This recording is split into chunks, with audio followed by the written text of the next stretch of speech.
Yeah, I think it never hits you until the end comes and you finish the cricket, and then you're up there talking about yourself in the past tense.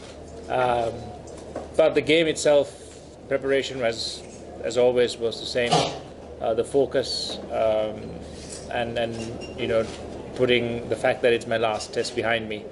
The emotions used to come at the end of the day, knowing that the countdown had started. But unfortunately, we didn't play as well as we could. India played a fantastic game of cricket. But from a personal point of view, I enjoyed every minute of it, even though ending up on the losing side is disappointing. I'm just very, very glad that I've been fortunate enough to play another test match.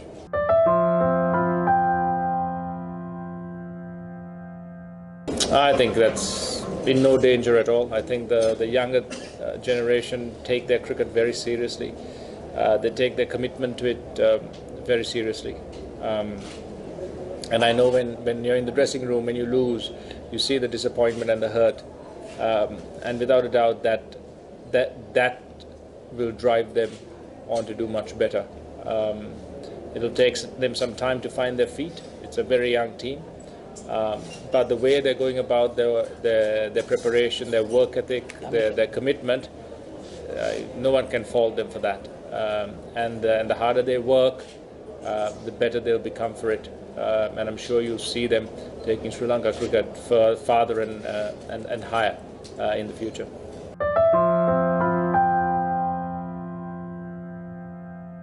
Well, it's just another reminder when you walk through that this is the end, really, and then there's no choice but to accept it and then get on with playing cricket. And I think I've been, again, like I said, very blessed to have the support that I've had over the years, and also the support I've had in the past 5 days.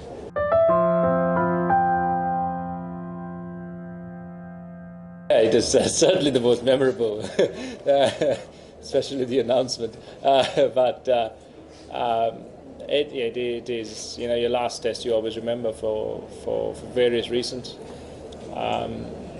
And a special thank you to Mr. Gavaskar for those very, very kind words. I mean, I watched him score hundreds against the West Indies in a hat and a little cut-out plastic skull cap. And to have a player of his legendary ability to say what he said, I'm very, very grateful. And to everyone who came out and supported me again, the fans, all of you, the teammates, and my family. It's a very memorable test match.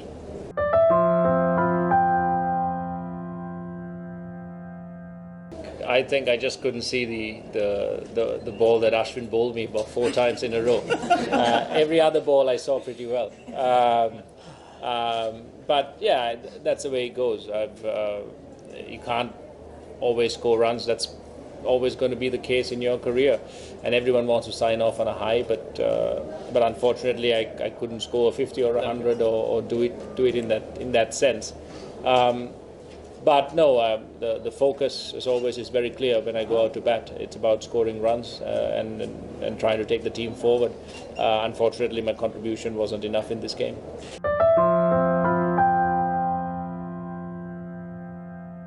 Well, I think he might have been joking. I've watched Bradman bat on old grainy videos, and he's exceptional.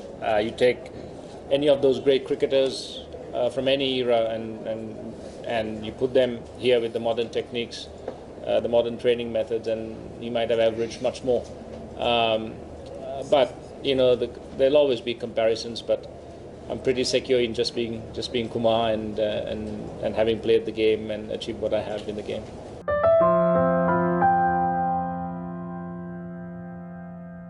Oh well, the moment I got out, it was the usual disappointment and frustration is there because my job was to try and stay there till the end of the day. But when I was walking off and all the Indian players came and shook my hand, that's when it hit me. That that's it really. So going back in the dressing room and taking your pads off, it just hits you that that's the last time you'll be doing that in national colors. So yeah, it's there's a note of finality in that.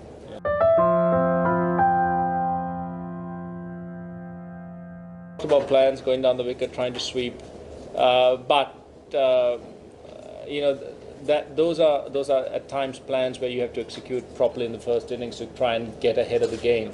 In the second innings, it gets tough when you're trying to defend and trying to save a game.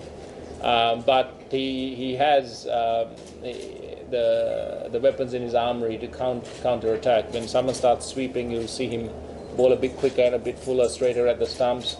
When it's turning, you'll see him, vary his pace and try to get the ball to turn. His seam position is fantastic, and he seems to be thinking all the time. So it's a great challenge to play against him, and it'll be interesting to see how the boys get on against him in the next innings as well.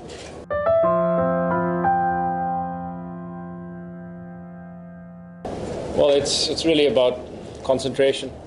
Getting to your first 100 is the hard part. The next one, if you bat long enough, just comes. Knowing when to accelerate and when to be a bit defensive. But most of all, knowing how to break down your concentration. You don't have to concentrate 8 hours to get a double 100. You only concentrate on specific deliveries.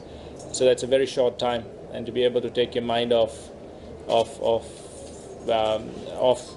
ball when you're on the non-striker's end or when you're in between deliveries. So it's something that comes naturally to some.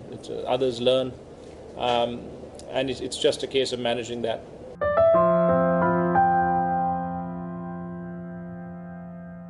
There's been quite a few,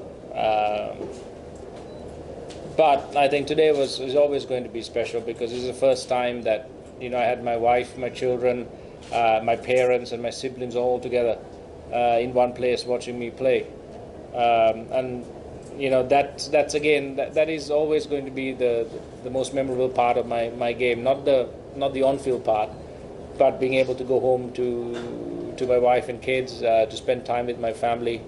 My parents really don't make a big deal or a fuss. They rarely come to games or to see me off on tour, but they follow me very, very keenly. So it's really helped me to stay grounded as throughout everything that I've been through. So I think those are the real memorable parts, which once I finish, I'll miss the cricket, but I know that I've got that security to go home to.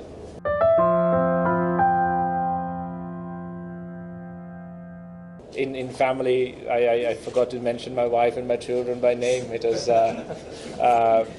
but to me, when I say my family, it is all of them. My wife and my children are 6 years old now, but that's been the highlight of my partnerships, and she's been amazingly supportive, amazingly tolerant. I'm quite a chaotic person. I'm only organized when it comes to batting.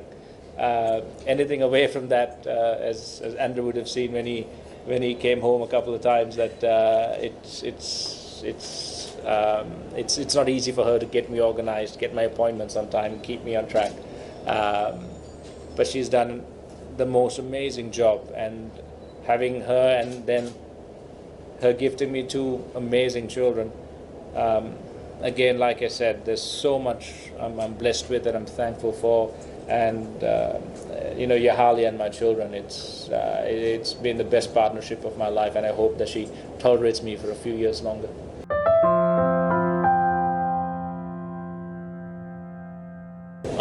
It's tough. I think the way my work ethic changed, I got to know myself a bit better.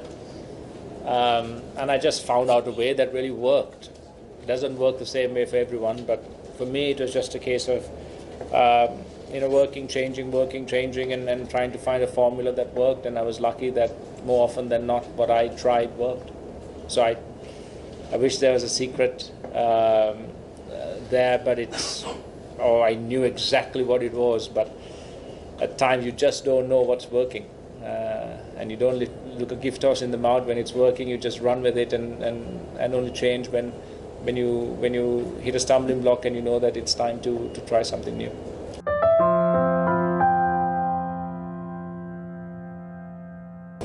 I think I've become a lot mellower. bit feisty when I started. I think I've become a lot more relaxed when it comes to approaching games and preparing for games. I've learned to not get lost in the cricket too much when I'm when I'm away from the game, and I've learned that it's at the end of the day it's a unique and amazing sport, but you've got to play it as a sport, as a game, and you need to play it with that kind of almost childish wonder, that where you just play and you enjoy, and then if it doesn't work, you deal with the disappointment, you come back and you try and enjoy it again. I think if you have that attitude and that kind of perception of the game, and I think that's changed in me, and I've been able to let go and to get back in, with a bit more balance. So I think I don't know how that happened, but I think it's just been a gradual change.